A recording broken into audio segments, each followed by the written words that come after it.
Welcome to Stock Shotz. Please visit our new website at www.stockshotz.tv. That's www.stockshotz.tv. Thank you for listening. We're here today with Dr. Christian Weller. Dr. Weller, thank you for taking time to be with us on Stock Shotz. Thank you very much for having me. Dr. Weller, one of the topics that we want to talk to you about today is obviously the price of oil.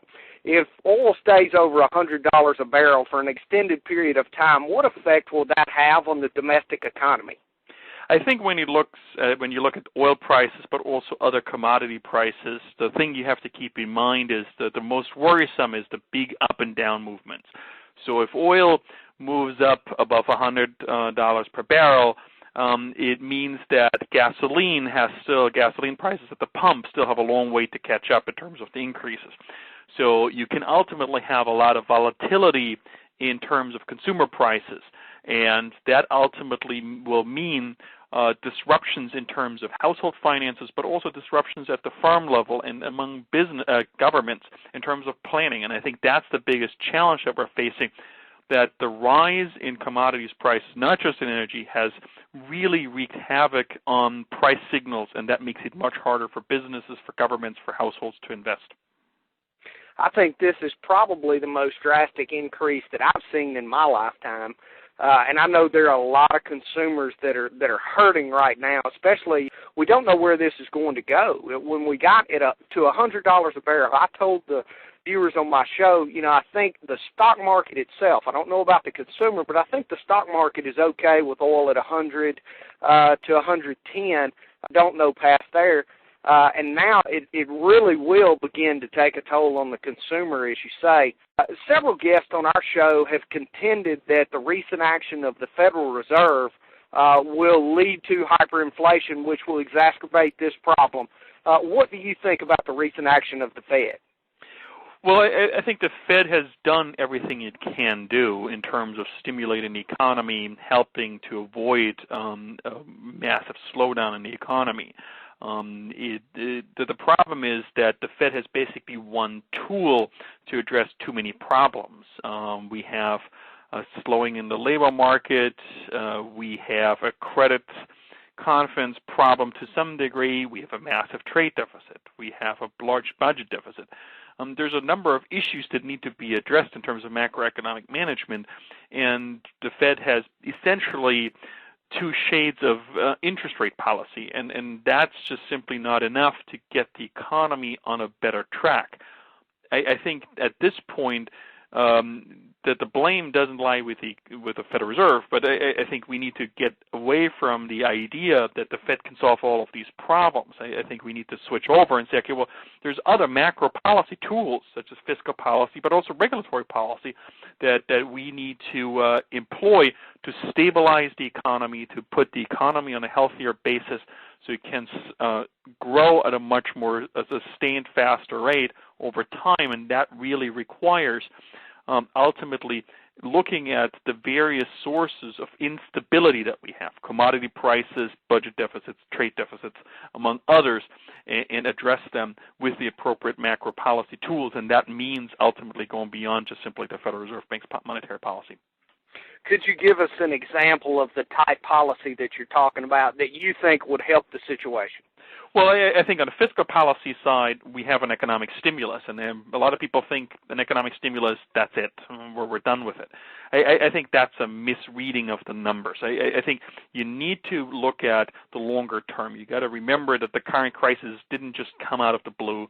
It is a reflection of things having gone wrong for quite some time, and that means we got to rethink fiscal policy. That means a return to fiscal responsibility so that we can invest in our futures, we can take care of the baby boom generation, and that means a rethinking of tax policy, but also some of the spending priorities, and that ultimately will mean more investment, for instance, innovation. We've ignored innovation woefully for the last few years. A good example would probably be investing in new renewable energies, in more energy efficiency. I think that would be a good first step, but I think we need to go beyond that, give more money to the NIH, to the National Science Foundation, to the Department of Defense, and other proven channels to really boost innovative new technologies that can be adopted in the market and can really make the U.S. a market leader around the world. Because I believe that we have seen over the past 18 months that ethanol in and of itself is not the answer. I think that's right. I think when it comes to simply ethanol, we're too dependent on corn-based ethanol. I think we want to broaden that. I think when it comes to basic energy, my main point would be you want to get to some sort of stability. Think about energy as just simply a basket of goods, and just like a basket of stocks that you have in your 401k, financial advisors will tell you you don't want to have all your stock in Enron stock. So you want to diversify out of Enron stock. Just like on an energy portfolio, you want to diversify out of oil. That means you got to go into renewable energies, but part of it has to be biofuels is part of the equation, but the other part has to be efficiency enhancements. And I think only once we get to this point of having an energy policy driven with an innovative technology policy can we get more stability. And ultimately, when we have more price stability and more economic stability, we also will have more growth. Right. Let's talk a little bit about the global economy. Will the Fed need help as inflation begins to gain some steam? Will the Fed need help from the central banks more so than it ever has before? Well, I think the Fed needs help. Certainly, there is some room for coordinated action. I'm not sure whether it's necessarily on the inflation side. It will definitely be on not necessarily the commodity inflation side, but probably on asset inflation measures, meaning you want to ultimately work in tandem to avoid some of these big boom and bust cycles that we have seen in the last 10 years. And I think coordinated monetary policy can play a role in that realm.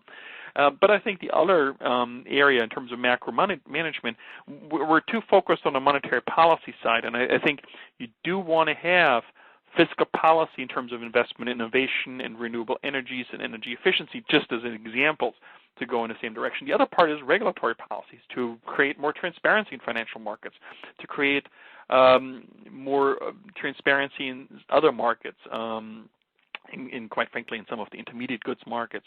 And there's a whole range of things where we can actually improve the workings of the global economy.